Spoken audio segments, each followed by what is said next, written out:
14장 1절에서 11절까지 말씀입니다. 사실이었으면 에스겔 14장 1절에서 11절 교독하겠습니다. 이스라엘 장로 두어 사람이 나와 내 앞에 앉으니 여호와의 말씀이 내게 임하여 이르시되, 인자야, 이 사람들이 자기 우상을 마음에 들이며 죄악의 걸림돌을 자기 앞에 두었으니 그들이 내게 묻기를 내가 조금인들 용납하랴.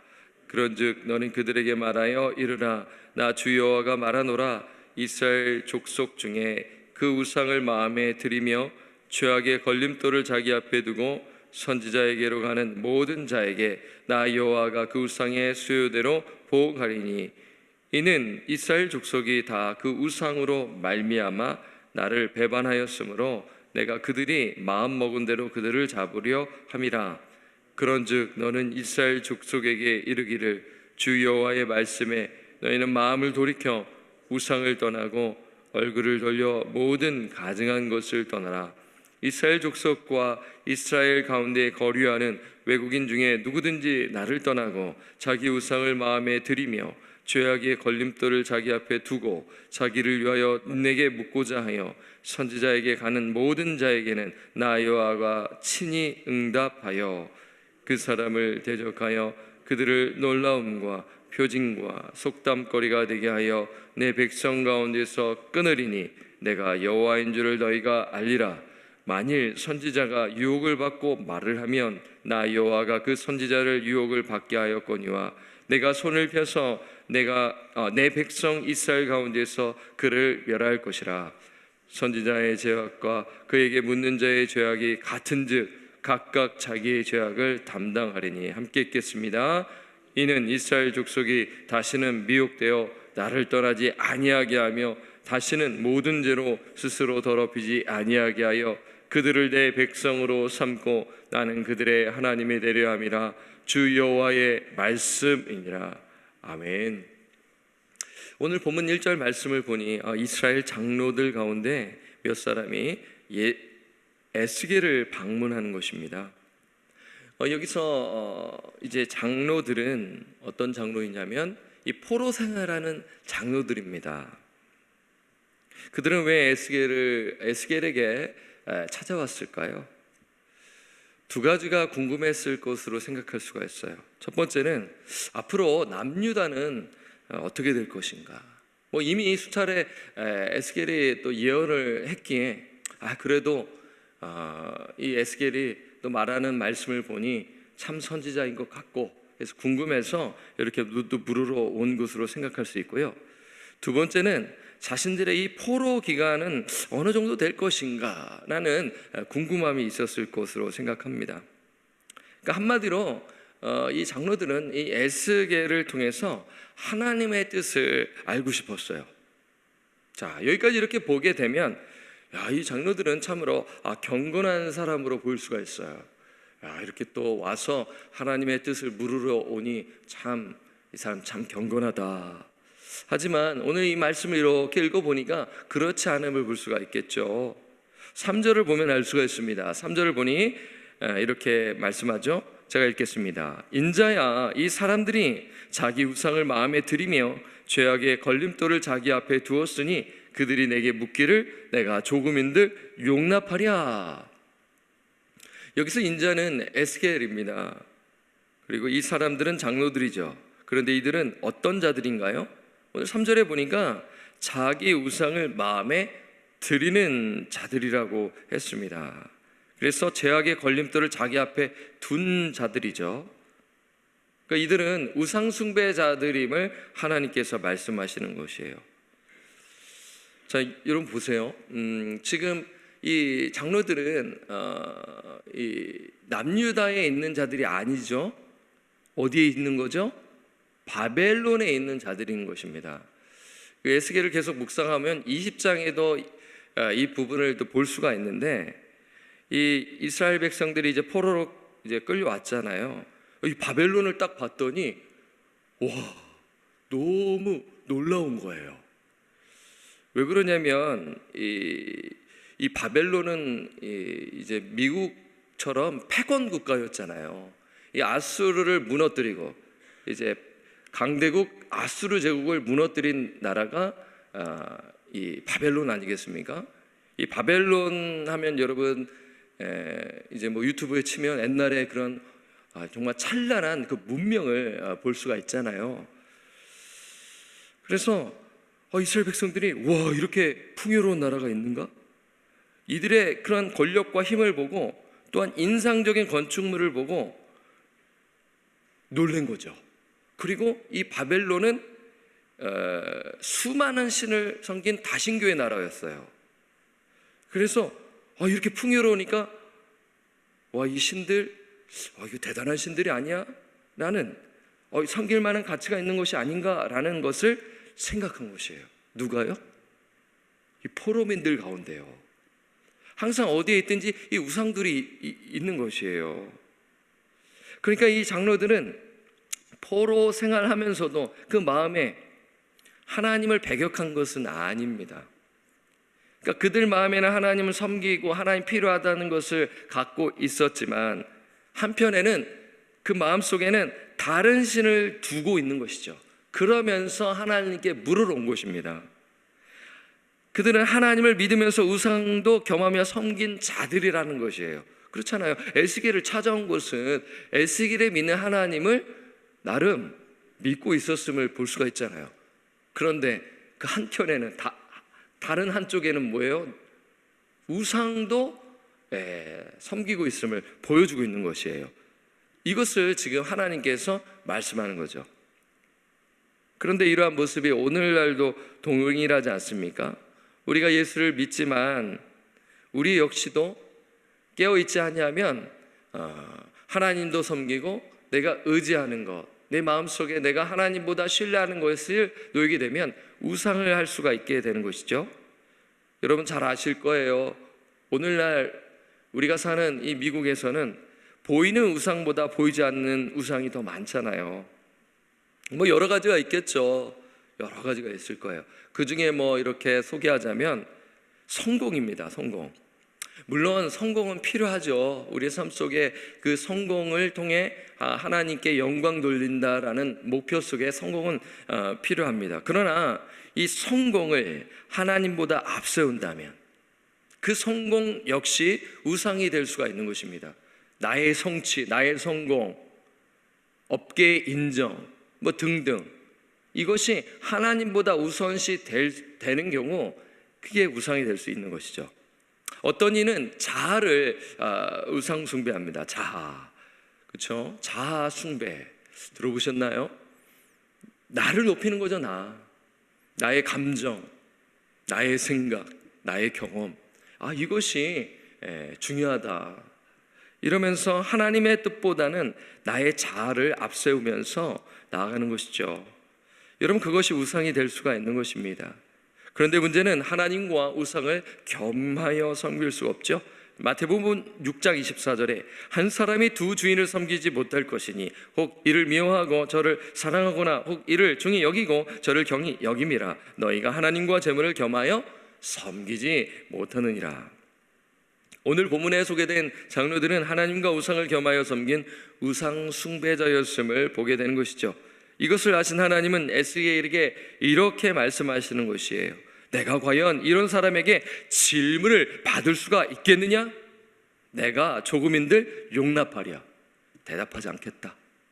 그들의 질문을 받지 않냐고 내가 대답하지 않겠다라고 하시는 거죠. 그래서 하나님은 장로들이 요구하는 정보를 그들에게 주는 대신에 그들의 영적 상태를 알려주라고 에스겔에게 지시하신 것이죠. 그래서 14장 4절에서 5절을 보게 되면 알 수가 있는 것이죠. 자, 4절을 제가 읽고 여러분 한번 5절을 읽어주세요. 그런즉 너는 그들에게 말하여 이르라. 나 주 여호와가 말하노라. 이스라엘 족속 중에 그 우상을 마음에 들이며 죄악의 걸림돌을 자기 앞에 두고 선지자에게 가는 모든 자에게 나 여호와가 그 우상의 수요대로 보응하리니. 5절 함께 읽겠습니다. 시작. 이는 이스라엘 족속이 다 그 우상으로 말미암아 나를 배반하였으므로 내가 그들이 마음먹은 대로 그들을 잡으려 함이라. 하나님께서는 장로들에게 요구하는 정보 대신 어떤 말씀을 하시나요? 우상을 마음에 두고 하나님께 나아오는 자는 그 우상이 많은 대로 보응하시겠다고 장로들에게 말씀하시잖아요. 그렇죠? 그리고 하시는 말씀이 6절에 나와 있습니다. 이제 6절 말씀이 상당히 중요한 말씀이죠. 6절을 제가 읽겠습니다. 그런즉 너는 이스라엘 족속에게 이르기를 주 여호와의 말씀에 너희는 마음을 돌이켜. 이 돌이킨다라는 것은 회개를 얘기하는 거죠. 그리고 우상을 떠나고 얼굴을 돌려 모든 가증한 것을 떠나라. 하나님은 장로들에게 주신 말씀은 마음을 돌이켜 우상을 떠나고 얼굴을 돌려 모든 가증한 것을 떠나라고 하시는 것입니다. 이 말씀은 저희에게도 동일한 것이죠. 내가 하나님보다 의지하고 앞세우는 우상이 있다면 그것을 내려놓아야 하는 것입니다. 나의 자존심, 나의 자아, 나의 고집, 아집, 하나님께서 분명히 이걸 말씀하시는데 내가 이것을 끝까지 붙들고 나를 높이려 하고, 결국엔 이게 이제 교만 아니겠습니까? 나의 자아를 높인다는 것은 그렇잖아요. 그런 교만에서 비롯하여 시기도 발생하고, 그 교만에서 비롯하여 분노도 발생하고, 여러 가지 죄악들을 생산해 나는데 그 근원은 교만 아니겠습니까? 그 교만은 우상 숭배입니다. 그런데 여러분, 왜 그것을 내려놓아야 합니까? 그거 잠시 좀 하면 되지 않습니까? 뭐라고 또 생각하실지 모르겠어요. 여러분, 그렇게 살면요 어떻게 되냐면요, 하나님과의 바른 관계를 맺지 못하게 됩니다. 하나님과의 지속적인 바른 관계가 우리 신앙생활의 핵심 아니겠습니까? 여러분, 신앙생활 왜 합니까? 이렇게 물어보면 어떻게 대답하시겠어요?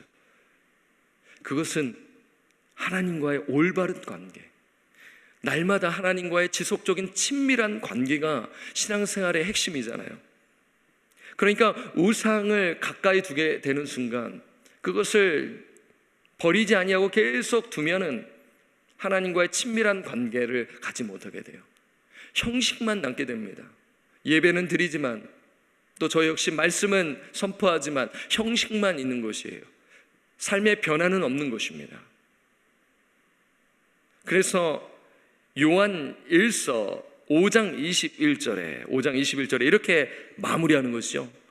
요한 1서는 1장에 하나님과의 참된 그 교제, 사귐을 말씀하고 있지 않습니까? 그러면서 마지막에 이렇게 메시지를 주고 마무리하는데, 요한일서 5장 21절에 자녀들아 너희 자신을 지켜 우상에게서 멀리하라.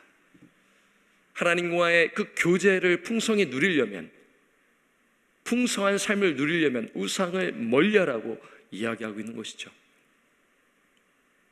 하나님께서는 포로 생활하는 이 장로들과 백성들에게 마음을 돌이켜 우상을 떠나고 얼굴을 돌려 모든 가증한 것을 떠나라고 말씀하셨습니다. 그런데 이제 만약 이들이 이 에스겔의 말씀을 듣고 우상을 떠나지 않으면 어떻게 된다고 하시나요? 하나님께서는 이 백성들을 심판하시겠다고 말씀하세요. 그리고 더 나아가 거짓 선지자들과 거짓 예언을 따르는 자들 역시 심판하시겠다고 말씀하시는 것입니다. 그런데 여러분, 이 말씀을 우리가 이렇게 묵상하면 하나님은 항상 심판만 말씀하시는 것이 아니죠. 항상 우리가 기억해야 할 것은 하나님께서는 이 심판을 통해 회복을 말씀하시는 것입니다. 그래서 14장 9절에서 11절을 보게 되면 이러한 것을 발견할 수가 있어요. 제가 9절과 10절을 읽고 한번 11절을 읽어주시기 바랍니다. 만일 선지자가 유혹을 받고 말을 하면 나 여호와가 그 선지자를 유혹을 받게 하였거니와 내가 손을 펴서 내 백성 이스라엘 가운데서 그를 멸할 것이라. 10절 선지자의 죄악과 그에게 묻는 자의 죄악이 같은즉 각각 자기의 죄악을 담당하리니. 11절 함께 읽겠습니다. 시작. 이는 이스라엘 족속이 다시는 미혹되어 나를 떠나지 아니하게 하며 다시는 모든 죄로 스스로 더럽히지 아니하게 하여 그들을 내 백성으로 삼고 나는 그들의 하나님이 되려 함이라. 주 여호와의 말씀이니라. 그렇죠? 9절과 10절에 분명히 하나님께서 이 죄악을 묵인하지 않겠다, 심판하실 것을 말씀하세요. 그러니 회개하라는 것이죠. 그러면서 11절에 그렇게 내가 하는 것은 하나님께서 심판을 하신 것은 심판으로 끝내는 것이 아니라 그들을 회복하시기 위함이다. 그래서 하나님은 이스라엘 백성을 자신의 백성으로 삼고 나는 그들의 하나님이 되려 하심이라고 약속하신 것이죠. 그렇지 않습니까? 24장 11절의 마지막에 보니까 그들을 내 백성으로 삼고 나는 그들의 하나님이 되려 함이라. 그러니까 이 공의의 하나님께서 심판을, 이 죄악을 반드시 심판하신다는 것 아니겠습니까? 그걸 통하여 하나님의 영광을 나타내 보이심으로 이스라엘 백성들이 하나님 살아계시는구나, 그 하나님이 나의 하나님이구나, 나는 주의 백성이구나 라는 것을 깨닫게 되는 것이죠. 그래서 여러분, 이 에스겔 말씀을 이렇게 이제 하나하나 이렇게 묵상하시면 이 에스겔 43장 4절에서 5절을 보게 되면 하나님의 영광이 새 성전에 다시 임하는 환상을 보게 됩니다. 제가 읽어드리겠습니다. 여호와의 영광이 동문을 향하여 성전으로 들어가고 5절 영이 나를 데리고 안뜰에 들어가시기로 내가 보니 여호와의 영광이 성전에 가득하더라. 그렇습니다. 하나님은 이 징계를 통해 백성을 회개로 이끄시는 것이죠. 이 징계는 백성들을 정결하게 하는 것입니다. 그래서 이 징계는 하나님의 은혜인 것이에요. 징계가 비록 힘들지만 하나님은 징계를 통해 자신의 백성을 새롭게 하시는 것입니다. 그래서 히브리서 12장 6절을 보면 이렇게 말씀하는 것입니다.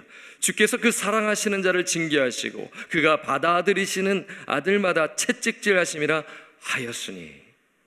그래서 징계는 하나님께 사랑받는다는 증거인 것입니다. 내가 불순종의 길을 걸어가는데, 내가 잘못된 생각을 하고 있는데 그 말씀을 통하여 나를 찌르고 그것을 깨닫게 하여 주신다면 하나님께서 나를 사랑하시는구나 라는 증거로 생각해야 하는 것이죠.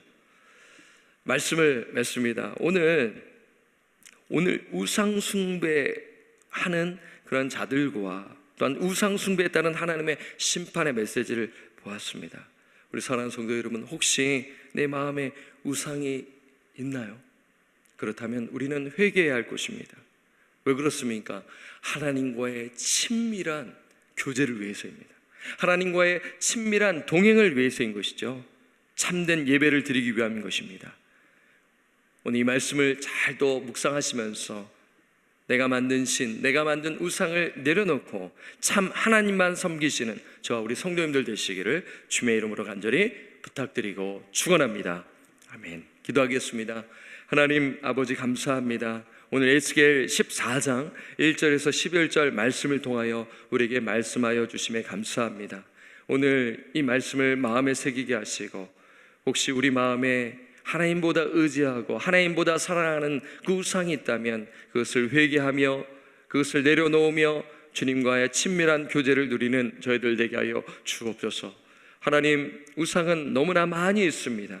그렇기 때문에 이 말씀을 통하여 우리 자신을 늘 살피고 하나님만 섬기고 하나님만 예배하며 하나님만 사랑하는 저희들 될 수 있도록 인도하여 주옵소서.